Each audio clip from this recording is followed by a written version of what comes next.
മുടി വളരാൻ വേണ്ടി ഇല്ലാത്ത പൈസ മുടക്കി സിറം വാങ്ങിച്ച് തലയിൽ തേച്ചു. തലയിൽ തേച്ച പാടെ ഉള്ള മുടി മൊത്തം കൊഴിഞ്ഞു വരാൻ തുടങ്ങി. എൻ്റെ പൊന്നു മാതാവേ, ഇതിപ്പോൾ പിന്നെ പൈസ കൊടുത്ത് കുറയ്ക്കുന്ന പട്ടീനെ വാങ്ങിയ അവസ്ഥയായിരുന്നു. പിന്നെ എന്തായാലും നനഞ്ഞപ്പോൾ കുളിച്ച് കയറാമെന്ന് വിചാരിച്ച് ഞാനൊരു ചെറിയൊരു മെത്തേഡ് പരീക്ഷിച്ച് നോക്കാമെന്ന് വിചാരിച്ച്. പിന്നെ ഞാൻ നോക്കിയപ്പോഴത്തേനും ചക്ക ചാടി മൊയൽ ചത്ത അവസ്ഥയായിരുന്നു. ആ ഒരു മെത്തേഡ് എനിക്ക് നല്ലൊരു മാസീവ് റിസൾട്ട് തരാൻ വേണ്ടി തുടങ്ങി. ഞാൻ നിങ്ങൾക്ക് സിമ്പിളായിട്ട് പറഞ്ഞുതരാം. സോ ഞാൻ എപ്പോഴും കുറച്ച് ക്വാണ്ടിറ്റി മാത്രമേ എടുക്കാറുള്ളൂ. പിന്നെ നിങ്ങൾ ചെറുതായിട്ട് അതിൻ്റെ ടിപ്പൊന്ന് പ്രസ് ചെയ്ത് കൊടുത്താൽ തന്നെ നിങ്ങൾക്ക് എല്ലാ സ്ഥലത്തും ഇങ്ങനെ അപ്ലൈ ചെയ്യാനുള്ളൊരു ഇത് കിട്ടും കേട്ടോ. സോ ഫസ്റ്റ് വീക്ക് ഞാൻ ഒരു ദിവസം വിട്ട് ഒരു ദിവസം മാത്രമേ ഈ പ്രോഡക്റ്റിൻ്റെ തലയിൽ അപ്ലൈ ചെയ്യുള്ളൂ.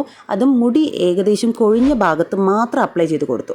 ഓക്കെ, ഫസ്റ്റത്തെ 1 വീക്ക് ഞാൻ ഈ ഒരു സിറം എൻ്റെ മുടിയിൽ ജസ്റ്റ് ഒന്ന് ചെറുതായിട്ടൊന്ന് ടാപ്പ് ചെയ്ത് ജസ്റ്റ് ഒന്ന് സ്കാൽപ്പിനൊന്ന് ഇൻട്രൊഡ്യൂസ് ചെയ്ത് കൊടുത്തു വിട്ടു. നെക്സ്റ്റ് വീക്ക് തൊട്ട് ഞാൻ എന്ത് ചെയ്തു, എല്ലായിടത്തും കുറച്ചായിട്ട് അപ്ലൈ ചെയ്യാൻ വേണ്ടി തുടങ്ങി. അതിന് ശേഷം നല്ലൊരു മസാജ് കൊടുത്തു. മസാജൊക്കെ കൊടുത്തു കഴിഞ്ഞ് നോക്കിയപ്പോഴത്തേക്കും ഈ ഒരു പ്രോഡക്റ്റിൻ്റെ സ്കാൽപ്പിൽ നല്ല രീതിക്ക് അഡാപ്റ്റ് ആവാൻ തുടങ്ങി. മുടി കൊഴിച്ചിലൊന്ന് നിൽക്കാൻ തുടങ്ങി.